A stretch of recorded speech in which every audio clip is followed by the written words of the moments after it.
an original MCM production.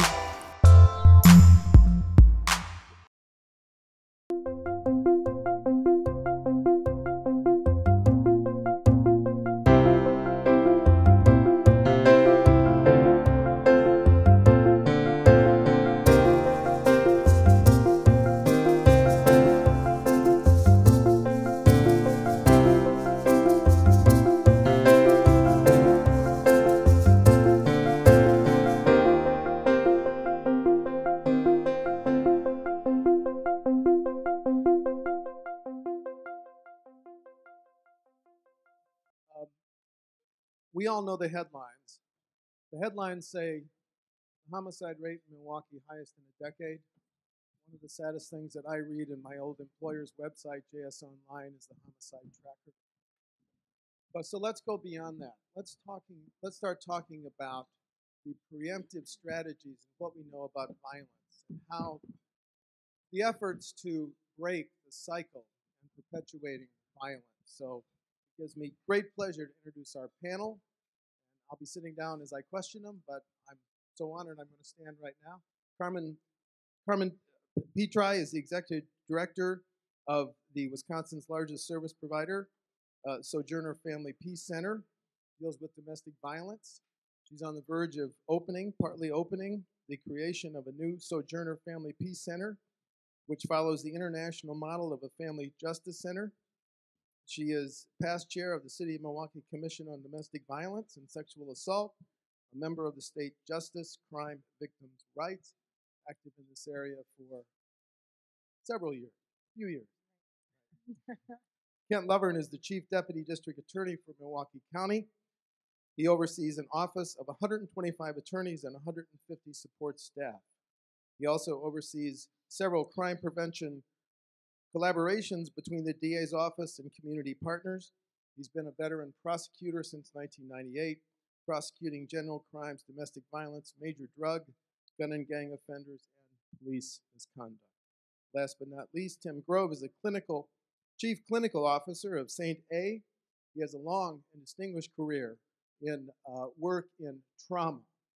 And so it's my great pleasure to interview these three panelists. Thank you. Let's thank our panelists.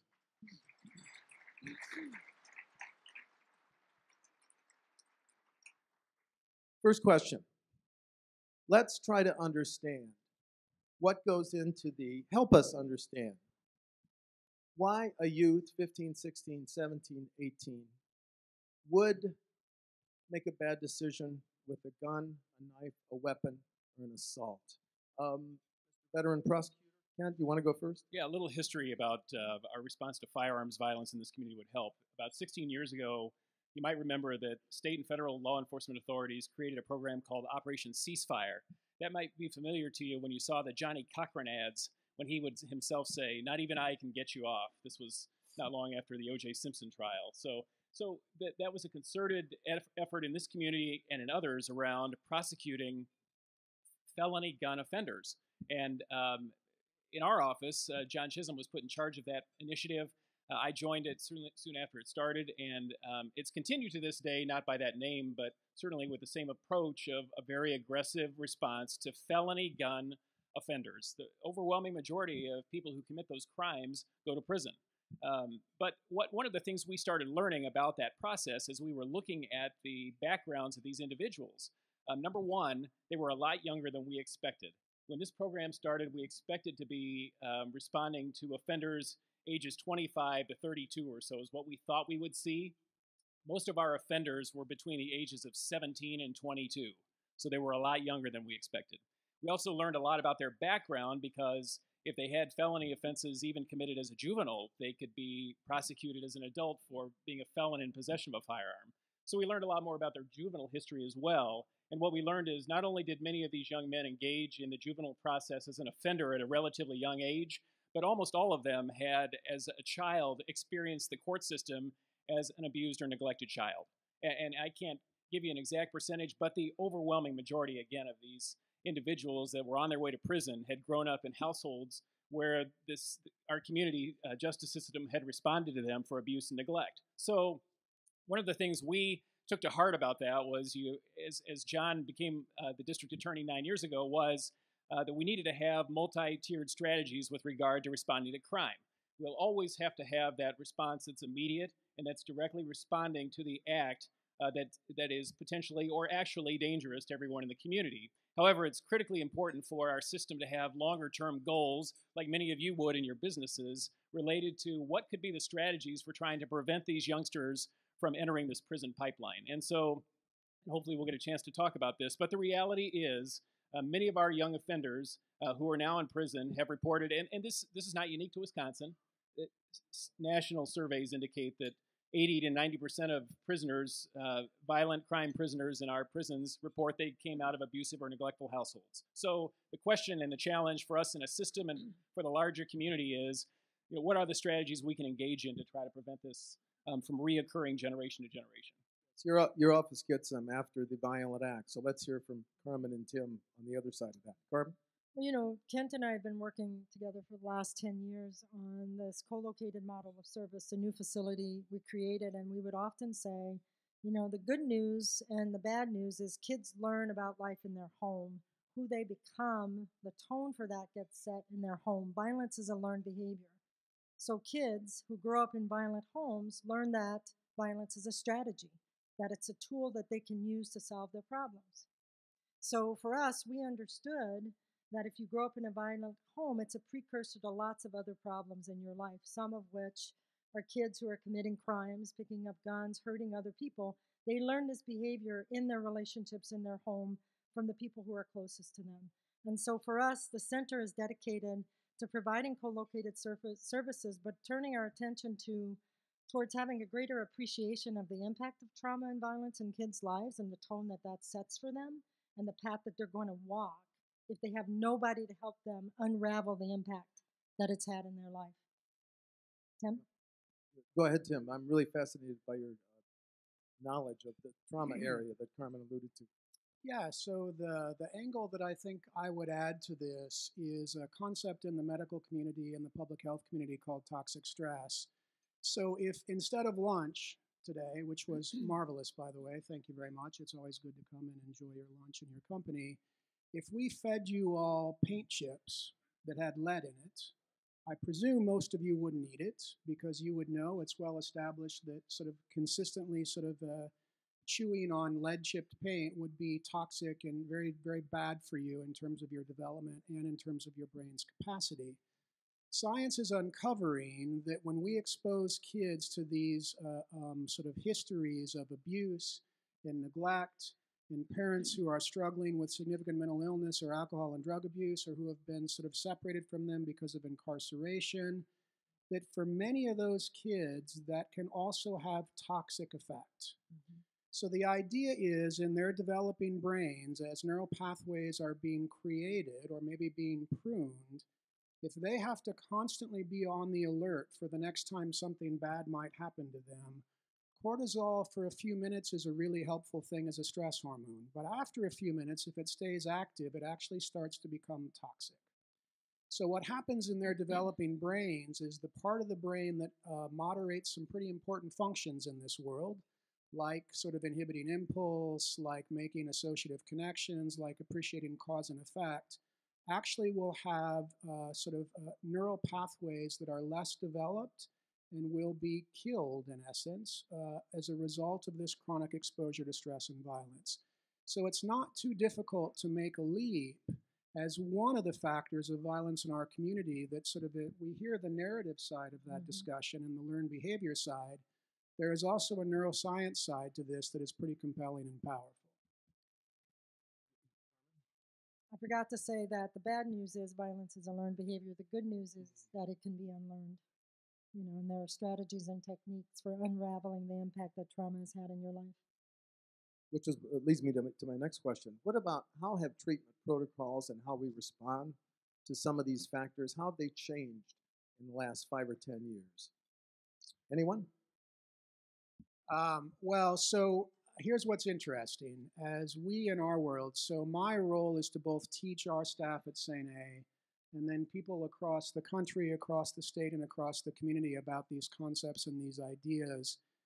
at a very preliminary level empirically, so using data to sort of flush out what the effect of teaching people about these core concepts is, simply teaching them seems to have positive effect.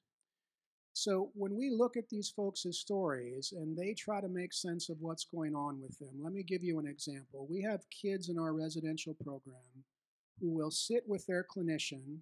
Let's say it's an 11-year-old kid whose normal resting heart rate should be somewhere between 80 to 110.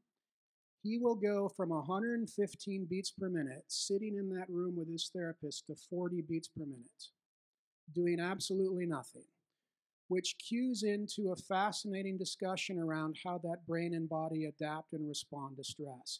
If we don't look for that, if we don't appreciate that, if we don't understand what that looks like for that kid, we will miss a treatment opportunity. So the buzzword in my field is this concept called trauma-informed care. This notion that too many of our kids have exposure to these events, they have developed these adaptive outcomes that in many cases have been toxic, and understanding that and teaching people about that alone empirically seems to have positive effect. But if you're not trauma-informed, that's the buzzword that you'll hear a lot about in the circles that I swim in, and in many people's minds, you're not providing effective treatment. The old protocols, the police arrest, the DA charges no longer work. Let's talk about the new emerging synergies between groups like yours and in addition to the new strategies. Kent? Well, some of these things, of course, still are essential at the end of the day. If there's a shooting that occurs or a violent crime, there has to be an arrest and there needs to be a prosecution and there has to be effective punishment. At the end of the day, however, though, I think what we're trying to identify is, are there ways to get upstream around this issue and treat crime more with a medical model of prevention at an earlier stage, intervention at an earlier stage, rather than having to perform surgery every time, which is the arrest, the prosecution, and the ultimate imprisonment of people. That's probably the goal. So a couple ways we're seeing this. One is at through our community prosecution program at the neighborhood level. We're seeing prosecutors engaging with police at every district station in Milwaukee and with neighborhood groups. And the idea there is to intervene at an earlier stage when neighbors are seeing problems festering in their neighborhoods, and they have a better working relationship with police in those neighborhoods as well. So they're all problem solving together. The prosecutors in those jobs are problem solvers by definition. And the other is what we've done with Sojourner over the last several years in developing, again, a model of responding to the families in need when they're seeking our help. What we know is, and please understand, we have 10 prosecutors who prosecute nothing but domestic violence cases in Milwaukee in 3 dedicated domestic violence courts. They're very busy courts. They've just tried 90 jury trials now every year for the last 4 years. It's an incredibly busy court. Mm-hmm. What we need to do, though, is those families often are calling out for us not only to intervene with regard to the immediate emergency in their household, but they're also reflecting to us many other stresses in the household, too. And if any of you have gone into the schools or done anything, as many of you have in this room, you see that. It's obvious. And so what we're trying here with Sojourner is, we're doing, is really changing the way we deliver services to families. So when they're seeking my help, at the same time, these professionals are there to identify the other co-occurring needs in the household that probably have a better chance of changing the trajectory of that family's future. Carmen, it's very exciting. Congratulations. You're opening Thank you. what you're calling a family justice center.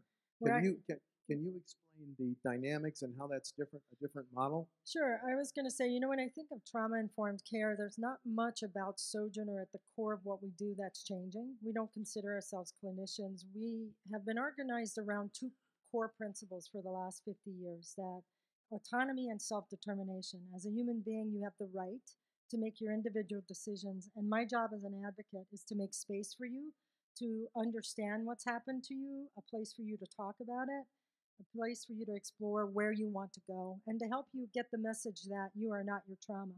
A lot of our clients come to us and they feel like that's the only thing that they know about themselves, is this awful thing that's happened. And the message that we give is trauma doesn't define you, and you can make choices about where you want to go. So the core of who Sojourner is really is not changing. We don't call ourselves, we feel like we've been trauma-informed. Our movement grew out of the voices of people who'd been hurt We created the first shelters in the country and spaces and places for people to come and say, here's what happened to me. So there's a common shift now in trauma-informed circles where they are trying to get people to say, instead of what happened, what's wrong with you, what happened to you? We've been asking that question for many, many years and giving women and men and children a space to describe what's happened to them. We're very excited about the new center because in addition to our services, we are now bringing to one location, we're calling it the Family Peace Center, all of the resources that you might need when something happens to you. So if you were raped, battered, or your child was hurt, before the center, you might have to go to 7, 8, 9, 10 different locations at the worst time in your life. Put your kids on the bus, you get in your car, and you have to drive to these different locations. The co-located model that we've been working on is to bring as many services. We have 10 co-located partners in one building. You can have a therapy appointment. Your child can have a forensic exam. We have a wellness center for family, individual, and children's therapy. We have alternative therapy, Reiki massage, acupuncture. We have the district attorney's office, the entire sensitive crimes unit. The idea is you walk into the facility, someone helps you navigate a range of choices that are available to help you begin or continue your healing process. Thank you. Tim, earlier, Carmen used the term unlearned behavior. Can you elaborate on that? How do you practice? How do you achieve unlearned behavior, please? Yeah, so I'm a pretty avid golfer. There might be a couple of other golfers in the room. And if you're a golfer, you know about muscle memory. And my particular problem with my golf swing is I open my shoulders too quickly, and some of you know what that means and what that leads to, right? So the challenge is I have to expose myself to training my body to do a different process and compete with the old process. And frankly, that's about repetitions. So this actually has application beyond the sort of fairways and greens of the golf course to sort of what kids experience. The good thing about learned and unlearned behavior is it's purely, in many cases, about repetition. So if I'm a kid at the age of 8 who is on one of these trajectories that Ken talked about, right? We know with some degree of predictability that that trajectory is not going to be positive in a lot of ways. If I can intervene and I can introduce different repetitions, different experiential process. So when I expect someone to be frustrated or angry with me, and instead they're caring and compassionate, that is a new experiential process. The brain is a remarkable organ. So what it will do with enough repetition is it will say, okay, I understand there's 2 competing processes now. And as the second process gets habituated over and over again, I can hit it, well, not for me, but 280 yards down the fairway, right? And literally that sounds kind of silly, but it is a very relevant example to what we're trying to do. We're trying to expose kids who are used to their systems of care, teachers, social workers, public folks, etc., that see their behavior and say, my gosh, what is wrong with you?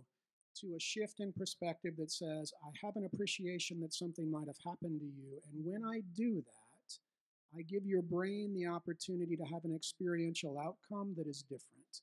When that happens enough times, so think of all the people that then need to get involved with that, we can literally start to alter trajectory. And that's the promise. You've talked about the different response methods. What strikes me is these response methods, you need so many more resources. So can we talk about the growth in resources and how much additional services, staffers you've had to add, excuse me. Go ahead, Carmen. At the same time, I've interviewed lots and lots of clients. I know corporate leaders. There's a president of a company, and she grew up in a violent home, and she's now running this amazing corporation. And I asked her, I said, well, how did you get to where you are? She said, I had this person in my life when I was 15 who would stop me every time something bad happened. And she would say, you know what? This is going to get better. Someday this is going to end. Just hold on. When you're 18, you can leave. And it was as simple as that. This person, they were removed, her and her 13 brothers and sisters were removed from the home repeatedly, exposure to violence. So I think sometimes we don't understand how simple it can be.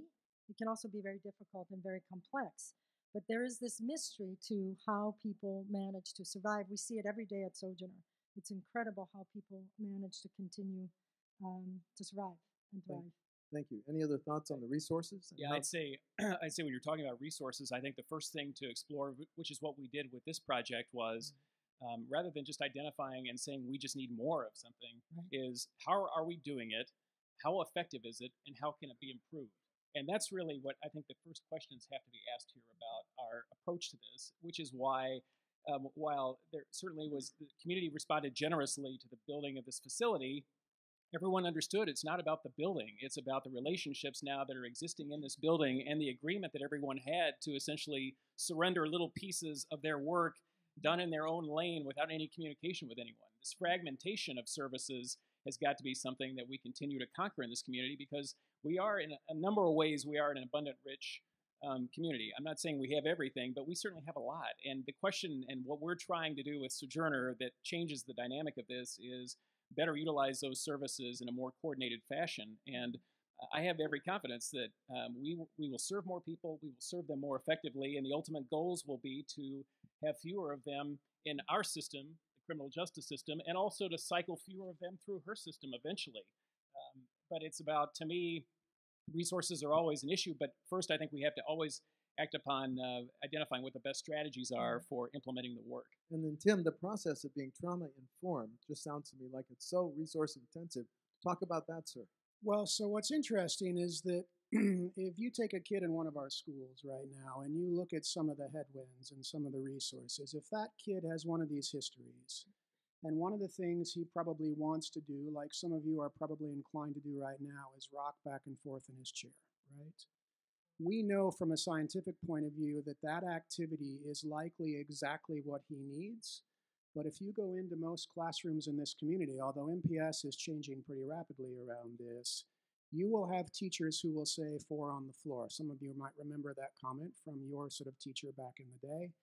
And that might actually be doing the very thing that kid needs to absorb the information in that classroom. So to a degree, it's resource intense, but to a degree, to Carmen's point, it's also relatively simple. That simple shift in perspective, where the teacher allows the kid to rock, recognizing that that will sort of maximize the outcome of that moment, is a pretty simple thing. And it's not terribly cost effective at all. The other thing I would say is our community in Milwaukee is leveraging this tool, whether it's trauma or trauma-informed care or another frame called adverse childhood experiences, in a way that I haven't seen in my 20 years in this profession. So we work with Big Brothers Big Sisters and the Boys and Girls Club and MPS and the judges and the legal parties and bus drivers, and the list goes on and on and on. And the next frontier, curiously enough, because in the labor market, one of the big concerns is sort of human capital. These same concepts about how to manage and address the needs of folks who have overwhelming stress are the same concepts around workplace performance. So there's a very new but growing initiative taking this to the workplace to say, how do we maximize productivity from our workforce? The idea, though, is these very disparate groups are rallying around a concept that is pretty unique, and at least to my history in this field, pretty unusual. I also think it's about additional resources, but it's a different way of thinking. So, for instance, with the building, we've been doing a series of day in the life. So we built this big building. We were in design for a year. We're in it, and we physically, my executive team and I, walked throughout every part of the building and said, "Okay, I'm a client. How do I feel standing at the door having to buzz? What does that feel like? I walk up to the reception." So it's a way of thinking differently and putting yourself in the shoes of the person that you're trying to greet and to assist who's there. So I think it is sometimes about new resources, but it's about changing your thinking. I said to my executive team, we have lots of security measures, right? There's a lot of fear about going from a private to a public shelter. We have lots of security features. I said, we can't build this fortress and then have people feel like they can't get in. So we had to think through a different way of opening ourselves up to our clients who were there to serve in the first place. So I think it's about additional resources, but we have to challenge ourselves, as Kent said, to give up our individual lane and partner with other people differently. To build on these successful treatment and prevention protocols, what is the obligation of, number 1, local government, local or state government, number 2, NGOs, number 3, nonprofits, and then for-profits? Let's talk about that, please. Don't all go at once. Well, I think if we looked at just the Sojourner model, for example, this was a great public-private partnership where you had Sojourner as an anchor institution. Children's Hospital, we all heard from Peggy Troy several months ago, and Children's Hospital made a huge investment in moving all of their childhood trauma services into the same shop with us. And why is that? Because we're serving the same families, we're just doing it in different locations. So when they come in to see me for a problem, all of those other more therapeutic resources are on site. So you had a big investment by Children's. You had a significant investment by the state of Wisconsin through the State Building Commission and the governor's office. You had substantial contributions from the private sector as well. So you had all of those, and everybody decided this was a large area of concern that we have to confront here as a community, and we have to do so in a very assertive way. And so I think that was a great model for private public partnership in terms of not only the money to build the collaboration, but also the people who will staff it are certainly police, prosecutors, and others in nonprofits and in the Children's Hospital arena too. Carmen, please. I think there were a couple of moments in this project before, in 2009, Sojourner Truth House and Task Force on Family Violence had to do some critical thinking about how to make this project happen. And we realized that the answer to the question, and I give credit to our boards, the answer to the question, what could we do for families, was a full merger of our two organizations. So we had the courage to do the merger. There were lots of reasons why we shouldn't. We had lots of history of being separate, lots of reasons why we should not have merged. There was another moment. Traditionally, child abuse and domestic violence agencies are not co-located. There can be inherent tension. Sometimes for the safety of the adult and the safety of the children, it can sometimes pull. And Kent said to Mark Lyday and I, if you are not the two people to rethink how we can make this happen for families, then nobody else will be able to do it. And he forced Mark and I to think more critically about how we were standing in the way of progress because of our fears of what might happen. So he challenged us. So I think nonprofits have to think differently about their mission and what they're willing to sacrifice to make their mission happen. And I think on a government level, I think we need leadership that thinks about how we can connect fragmented services. Milwaukee is famous for lots of good pockets of work that aren't necessarily connected through a higher facilitation. Tim, on the role of government, NGOs, nonprofits, for-profit?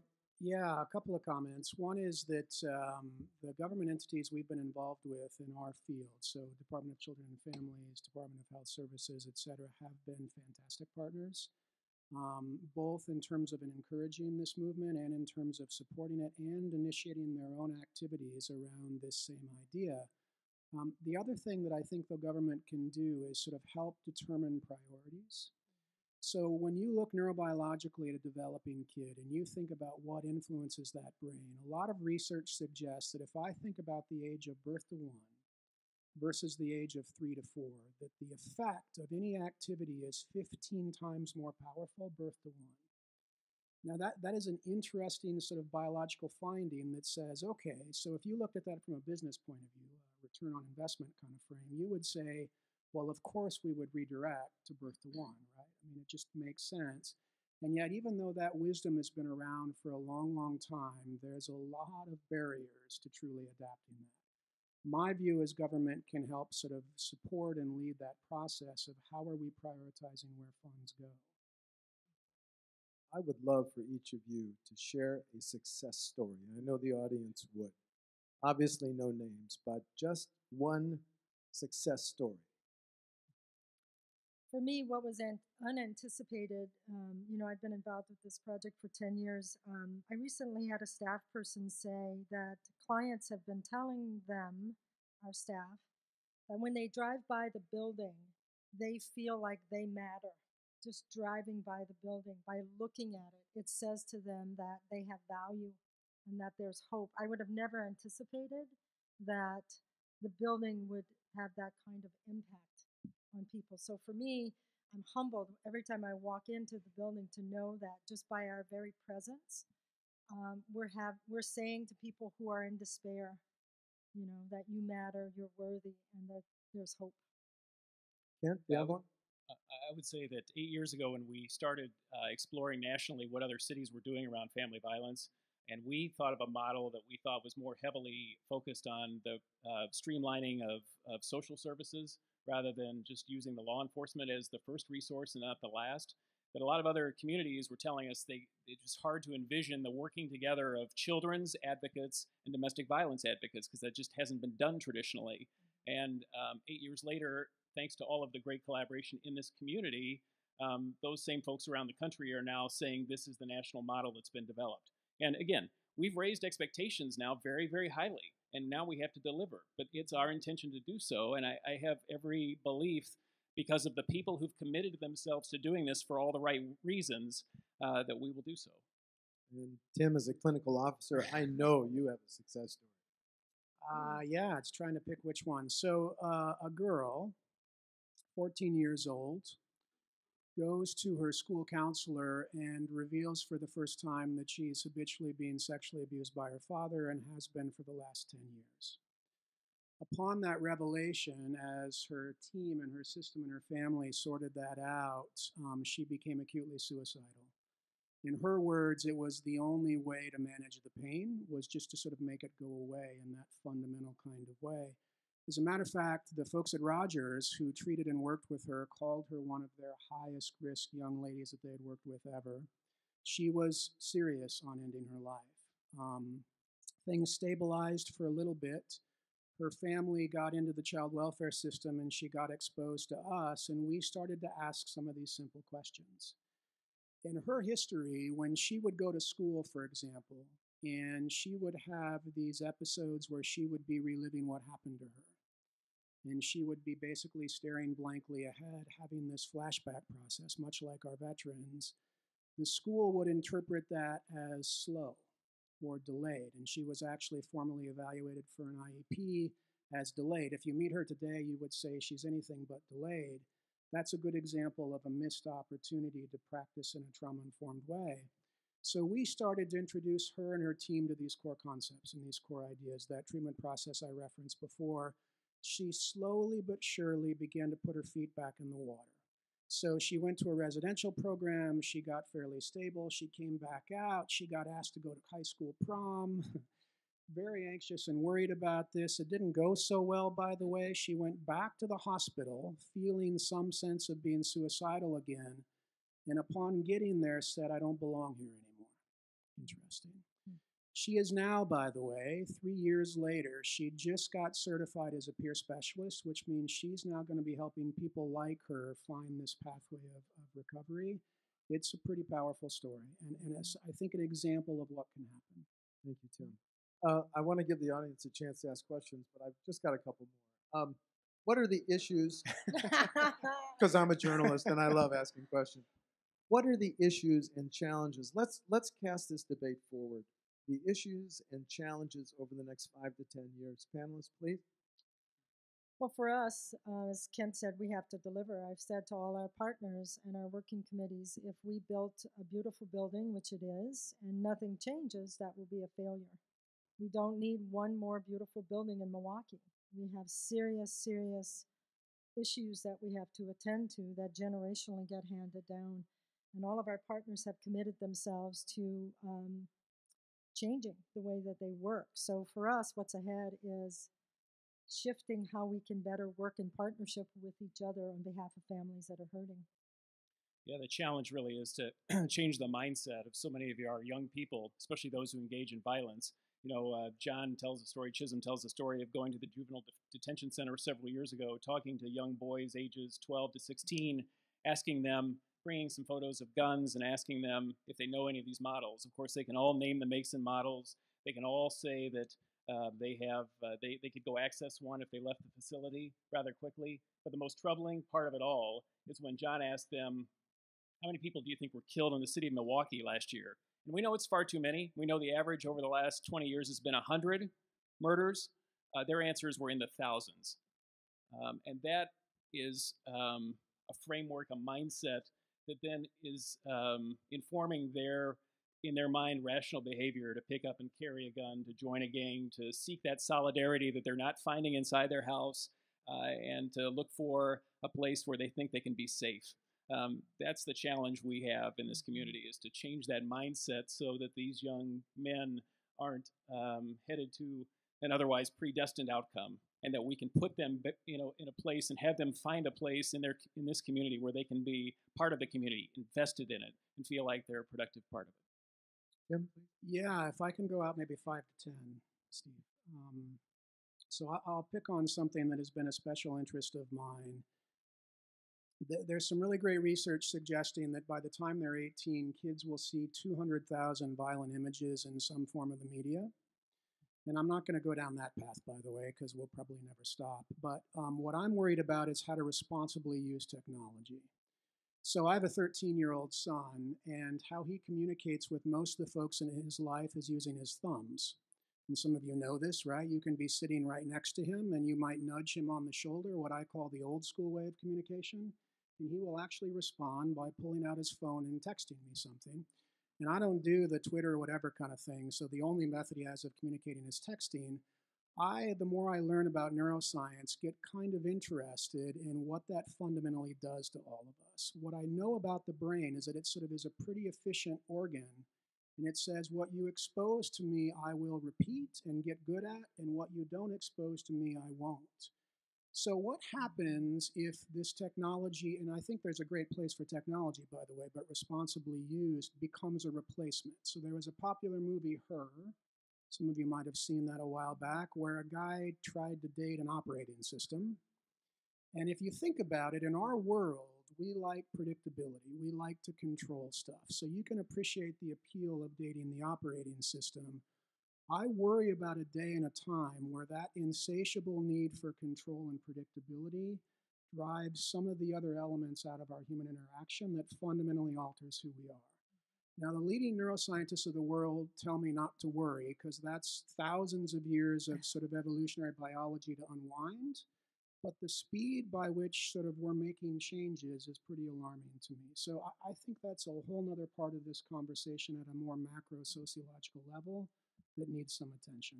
Did you have a PS, Carmen, before we go to questions? At the same time, I'll tell you about my morning. Between 9 and 10:30 this morning, I had 3 advocacy cases. I had someone from the city call me about a woman and 3 kids who needed shelter. I had an advocate come to me with 2 separate families. One family, there was a fire. 2 kids were killed in that fire. She has 4 kids. Her and her mother are in a new apartment, which we helped her get into, but they're sleeping on the floor. The second family, 2 children. She escaped. He found her last Friday, almost killed her. We got her into a new apartment, sleeping on the floor. We were able to get beds. Today, we are helping those families rebuild their lives from the ground up. And so we have to continue to tend to the emergency needs. At Sojourner, we serve 9,500 clients a year with well over 65,000 contacts a year with those people. So we have to push ourselves towards the future, more meaningful partnerships, but we cannot abandon the core work of helping people who are in desperate situations. Okay, to stay on schedule, we have about 10 minutes for questions. Yes, sir. He asked me to paint a picture of clients. Sometimes I think what we see the most of are poor people who have to be more public about their issue. That's how I describe it. At Sojourner, we see people from every zip code in Milwaukee County. I've worked with state legislators, Supreme Court justices, people who are extremely poor, people from every walk of life. How we think of it as Sojourner, when you have access to resources, you have different options for how public you may or may not want to be with your circumstance. A great example of that, a bad example of that, is Elizabeth Whitty was murdered in the PAC parking lot by her husband, who was a physician. He stabbed her in the parking lot. She never came to our restraining order clinic. Her attorney did. She never waited in line at 8:30 in the morning or 1:30 in the afternoon. People who don't have resources, don't have access to attorneys, have to wait in line. So we sometimes have this false perception that what we see, which are people who are forced to be public because they're poor, don't have access to resources, we see that as the full extent of the problem, when in reality, it is everywhere around us. I could tell you lots of stories about people who are right sitting among us, working at every corporation in the city, who are trapped in violent circumstances, the wives of physicians. So Carmen said they see people from all zip codes throughout Milwaukee County. Tim, you had a PS on that, sir? Just to add one piece. When we talk about trauma and adversity, I really appreciate your question. The seminal study on this relative to adverse childhood experiences was done in San Diego, California, where I know today is pretty moderate for us, but most days are 75, 80 degrees. The folks sort of being studied in that sort of a group were mostly college educated, mostly white, all receiving health care from Kaiser Permanente. When they were asked about their adverse childhood experiences, abuse, neglect, domestic violence, etc., 67% said yes to one of those, and about 25% said yes to 3 or more. This is not just an inner city problem. Right. This is not just a black or white problem or people of color problem. This is everyone's challenge. This happens across this great country of ours, and it's important, and that's the part that I appreciate about your question, to sort of make that statement. This is all of our challenge.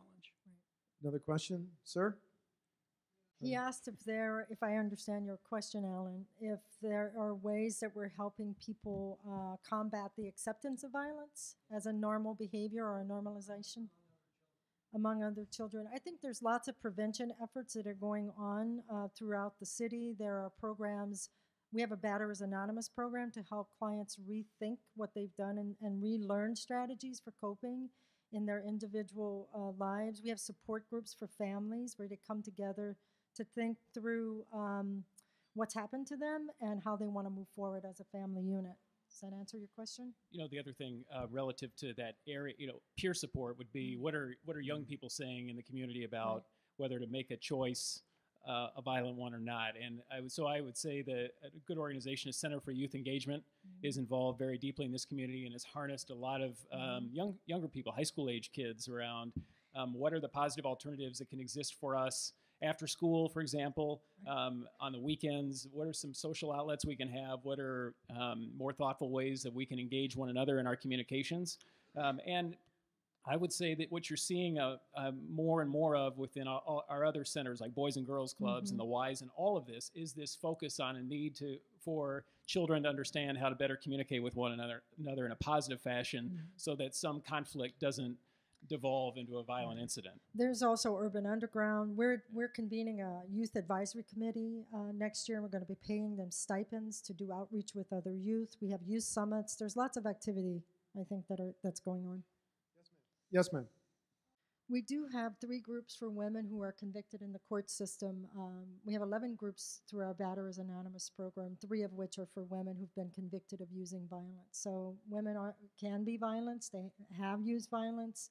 And we do provide services to them when they are convicted and help them rethink their strategies. We also know that the women who come to us have lived in violent environments, and we have to help them think about how they parent moving forward.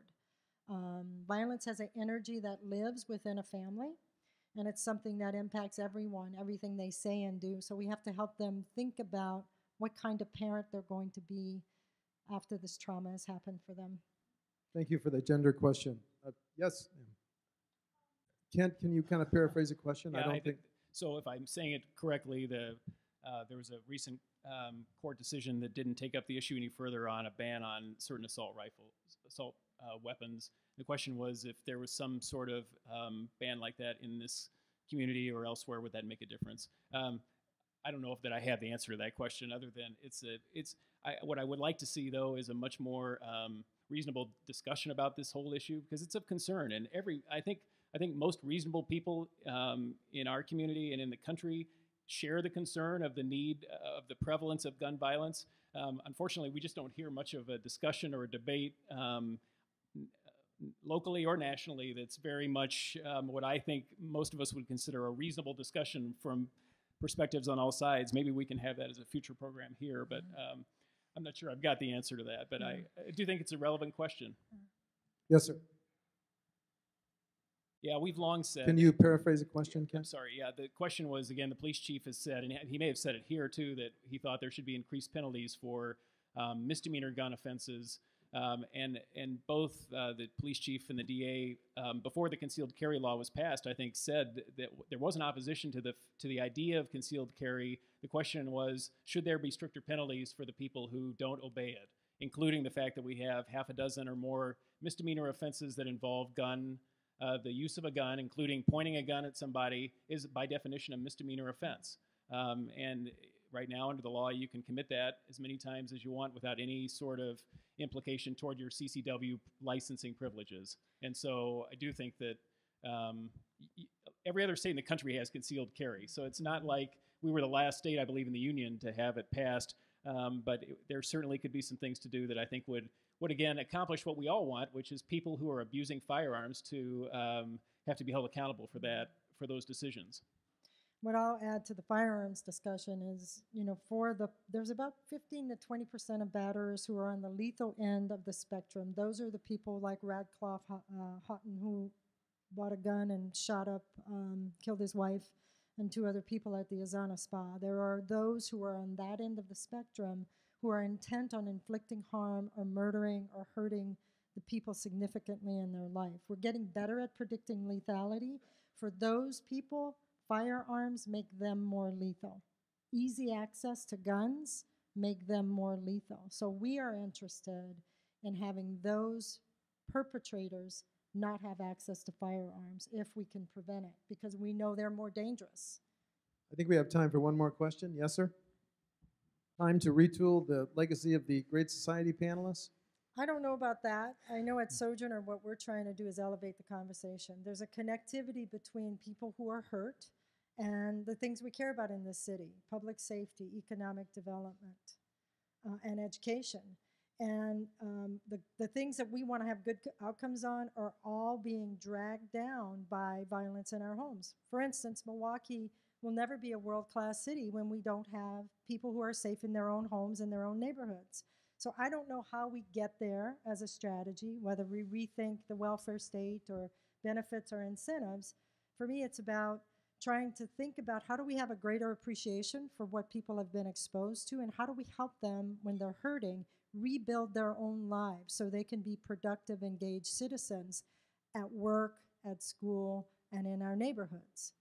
I don't know what that looks like on a broader benefits level. I'll let you. Any additional thoughts on that last question, Kent or Tim? Well, I just say I think it's fair to ask if we're not in a better place in some ways in our country than we were 50 years ago. Things happen.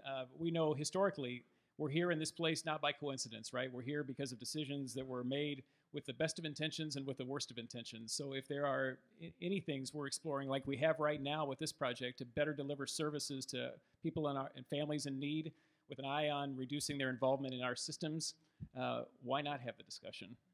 Tim? And I just think there's an opportunity to continue to be more what I call biologically respectful. So we all lived in hunter-gatherer tribes, which meant that the community was our parent. And that meant, sort of generally speaking, for kids in their developmental years, there were 4 safe, nurturing, attuned adults that were constantly looking out for them and caring for them. We think right now 4 to 1 the other way is a pretty good ratio, right? That is biologically disrespectful. That's 1/16 of what we've all been engineered to sort of have in our lives. So to the degree that we can revisit some of these conversations around what science is teaching us around our biology, I think there's a lot of benefit to that. And I think we have to ask every question. We have to be courageous enough to explore every corner of the universe to get to a better place. So when I talked about that woman, the person in her life set fire to the house. The house burnt down, 2 kids were killed. She's got 4 kids left. What would be the incentive? What else do we do besides meet her where she is? I mean, what would be the penalty and the incentives in that kind of situation? So from where I sit, I would add value, I would add our thinking to that question, but I don't think it's as simple as incentives and benefits. I think it's a complicated issue that has been handed down from generation to generation to generation. I want to thank 3 professionals who are making a difference.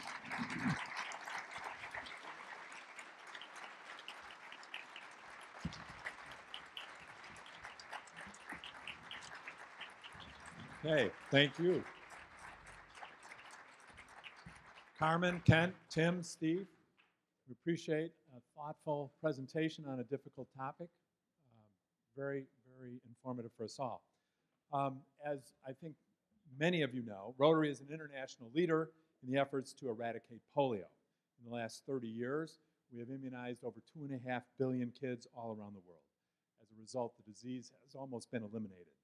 So we will be making a donation in the name of our speakers today to vaccinate 50 kids, bringing us closer to our goal of eliminating polio all over the world. Now, just a couple of announcements, if I can get to the second page. Following our adjournment, the board meets in room 413. History and current events meets in room 411. Next week, December 15th, celebrate the end of the year with Rotary and the Milwaukee Rep Carolers. Our hosted bar will open at 11:30. This is the last Rotary luncheon of our calendar year. Remember, there'll be no luncheon here on December 22nd or the 29th. Thank you for the people who brought in the non-perishable food items to Rotary. Remember my bag over there? Try to remember to bring one yourself next week, please. You should have a list on your table, the non-perishable items. And as we head into the holiday season, I'd just like to remind you of what Rotary International President Ravi said. His theme for the year is "Be a gift to the world." And I think this holiday season, we should do our part to be a gift to our world. With that, we're adjourned.